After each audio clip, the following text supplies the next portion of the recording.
Edgewater, nestled in the shadow of towering mountains and dense forests, a malevolent presence had taken root.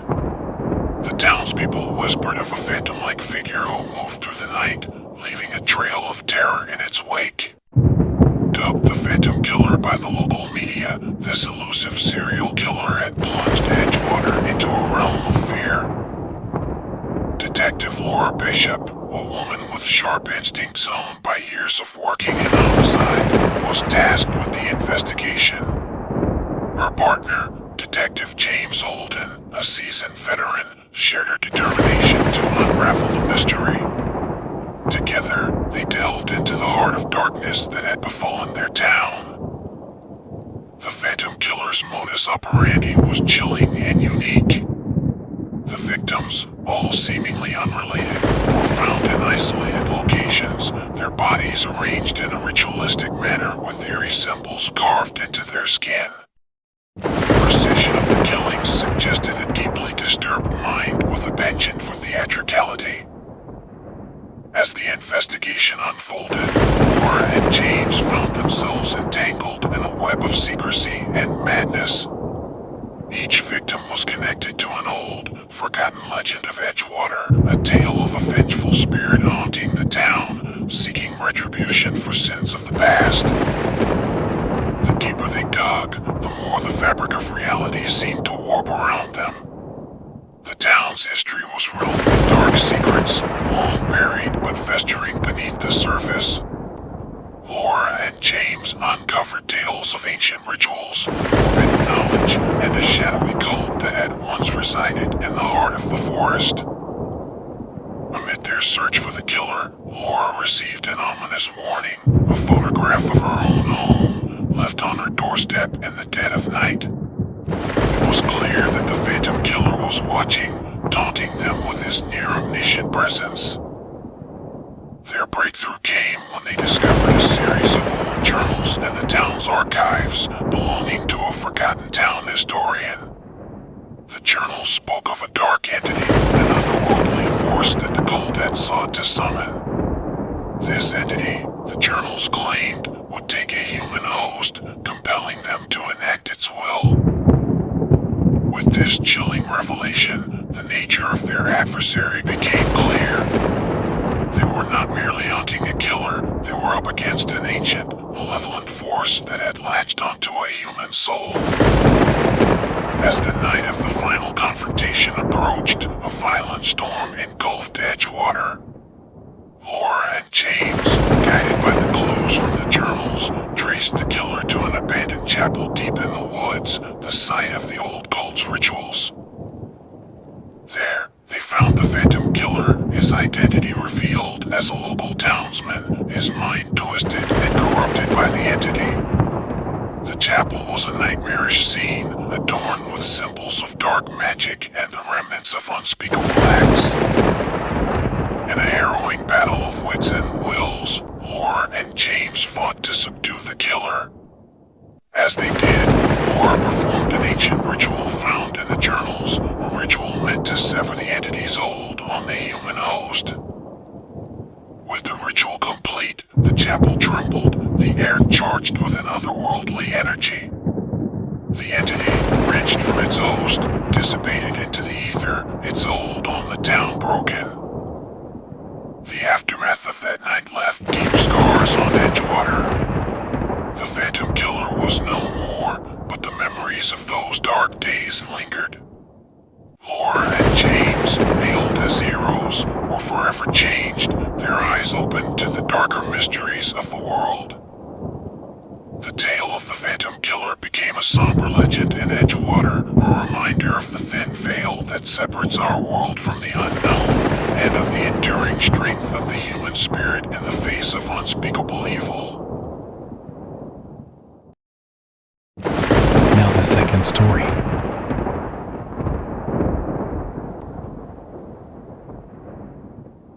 In the sprawling, rain-soaked city of Greyport, an ominous shadow had been cast. A series of brutal murders had shaken the city to its core, each marked by a chilling calling card, a black rose left on the bodies. The media media had named the perpetrator the Black Rose Killer, a figure that had quickly become the subject of urban legends and fearful whispers. At the heart of the investigation was Detective Elizabeth Liz Harper, a tenacious and highly skilled detective known for her uncanny ability to delve into the minds of criminals. Her partner, Detective Aaron Matthews, was a seasoned veteran, his pragmatic approach balancing Liz's intuition. Together, they formed an unstoppable team, determined to end the killer's reign of terror. The Black Rose Killer's methods were meticulous and cruel. The victims, diverse in age and background, were found in secluded parts of the city, each scene staged with an eerie precision. The killer's signature, the Black Rose, was always prominently displayed, a morbid symbol of their work.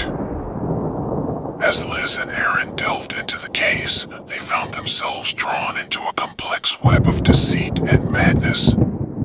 Each clue led them down a darker path, revealing the depths of human depravity and the fragility of sanity. Their first major breakthrough came when they linked the murders to a series of unsolved cases from decades past. These cold cases bore striking similarities to the current killings, suggesting that the Black Rose Killer had been at large for far longer than anyone had realized. This revelation led them to investigate Greyport's history, uncovering a twisted lineage of violence and tragedy. The city, it seemed, had always been a breeding ground for darkness, its fog-shrouded streets hiding secrets in every shadow. Amidst their investigation, Liz received a chilling personal message from the killer, indicating that her own history was somehow intertwined with his. This revelation shook her to the core, forcing her to confront her own past, a past mired in tragedy and shrouded in mystery. Their pursuit of the killer took them through the underbelly of Greyport, from the decrepit tenements of the East End to the opulent mansions of the city's elite. They encountered enigmatic figures, each holding a piece of the puzzle, a reclusive artist obsessed with death, a former detective broken by his encounter with the killer, and a mysterious woman who seemed to know more than she let on. As the body count rose, the city descended into paranoia. The Black Rose Killer was always one step ahead, his motives as elusive as his identity. The tension reached its peak when the killer orchestrated a series of simultaneous attacks across the city, a display of power that brought Greyport to its knees. In a desperate race against time, Liz and Aaron uncovered the final, horrifying truth. The Black Rose Killer was not just a single individual, but a legacy, a mental past down through generations, fueled by a twisted ideology. The climax of their investigation led them to a grand, abandoned theater where the current Black Rose Killer awaited, his identity a shocking revelation that connected back to Liz's own past. The theater became the stage for a final, deadly confrontation, a battle of wits and wills in the presence of the ghosts of all the killer's victims. In the aftermath, as the sun rose over Greyport, the terror of the Black Rose Killer had ended. But the scars remained, both on the city and on Liz and Aaron. They had glimpsed into the abyss and come out changed, their lives forever intertwined with the legacy of the killer. The story of the Black Rose Killer became a dark chapter in Greyport's history, a cautionary tale of the evil that lurks in the human soul and the enduring strength of those who stand against it. The Black Rose, once a symbol of death, became a symbol of resilience, a reminder that even in the darkest of times, hope could bloom. Now the third story.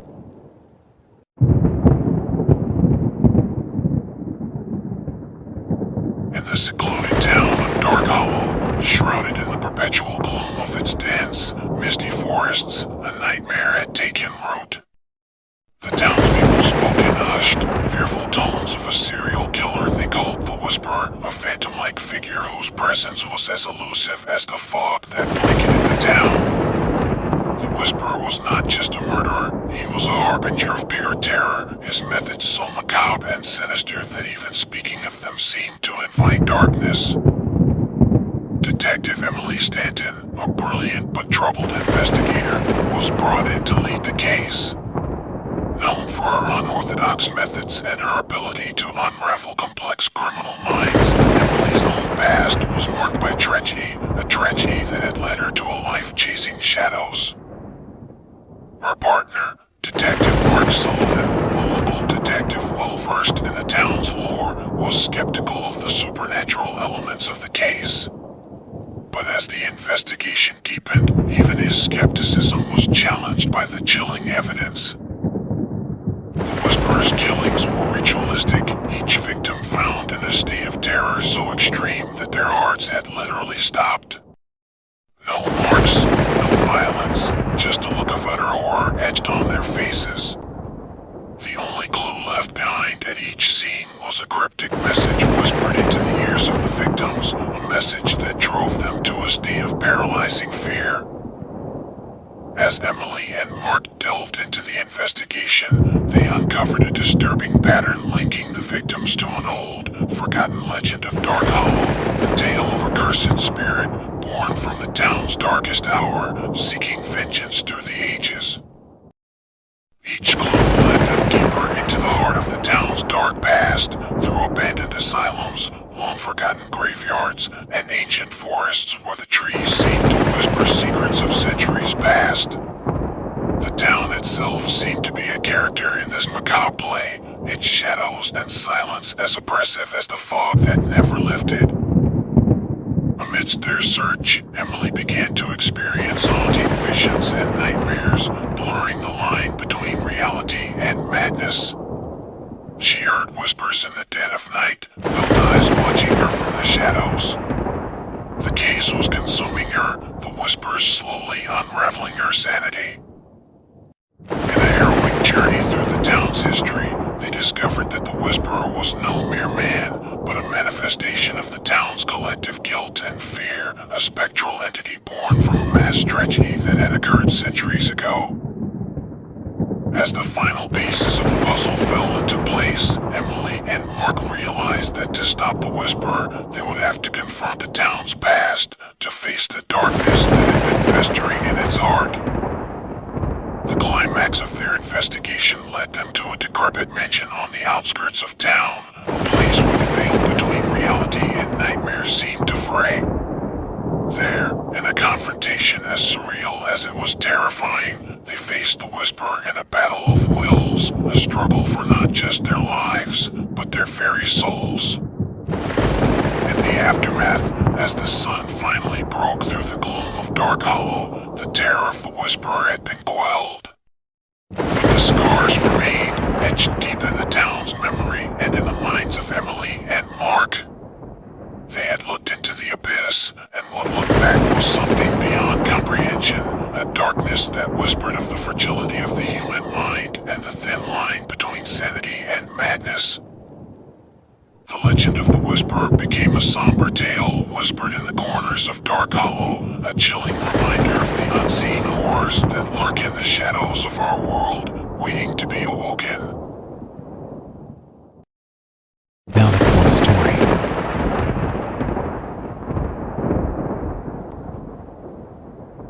In the heart of the sprawling city of Nightfall, a series of chilling murders had cast a shadow over its neon-lit streets. The killer, known only as the Marionettist, was a master of manipulation and terror, turning the city into his macabre stage. Each murder was a meticulously crafted scene, the victims posed like puppets, strings attached to their limbs, and a grotesque mimicry of life. Detective Anna Bellamy, renowned for her sharp intellect and unwavering determination, was assigned to the case. Haunted by her own demons, Anna saw in the Marionettist's madness a reflection of the city's darker underbelly. Her partner, Detective Eric Shao, brought a calm and methodical approach to the investigation, often serving as the anchor that kept Anna from losing herself in the darkness of the case. The Marionette marionette was not just a killer, he was an artist in his own twisted way. Each murder scene was a tableau vivant, a frozen moment of horror and despair. He left cryptic messages at each crime scene, taunting the police, hinting at his next performance. The city, already a labyrinth of shadows and secrets, became a place of paranoia and fear. As Anna and Eric delved deeper into the investigation, they found themselves drawn into a nightmarish world. The clues led them through the city's decaying underbelly, from the squalor of forgotten alleys to the opulence of high society, where decadence and corruption lay hidden behind a veneer of civility. Their pursuit of the marionette became a descent into madness. Each step forward unraveled more of the city's dark history, revealing a tapestry of violence, madness, and despair that stretched back generations. Amidst this chaos, Anna began to receive personal messages from the marionette, each one more disturbing than the last. He spoke of her as if he knew her, understood her. It became clear that he was not just playing a game with the city, he was playing a game with her. In a harrowing chase that tested the limits of her sanity, Anna found herself always one step behind the killer. The marionette seemed to be everywhere and nowhere, a ghost haunting the city's streets. The climax of their hunt was as dramatic as it was terrifying. In an abandoned theater, the final act played out. The marionette, revealed to be a figure from Anna's past, had orchestrated the entire spree as a twisted performance, with Anna as his unwilling star. In a confrontation that blurred the line between reality and madness, Anna faced the marionette in a battle of wills. The theater, a mausoleum of forgotten dreams, became the stage for a final, deadly dance. When the curtain fell, the marionette was no more, but the scars of his reign of terror remained. Anna, forever changed by the ordeal, realized that in hunting monsters, she had to confront her own inner darkness. The tale of the marionette became a legend in Nightfall, a grim reminder of the abyss that lurks beneath the surface of civilization. In the city's whispering streets, people spoke of that time of fear when a killer had turned the city into his stage and a detective had danced with a shadow to save the soul of Nightfall.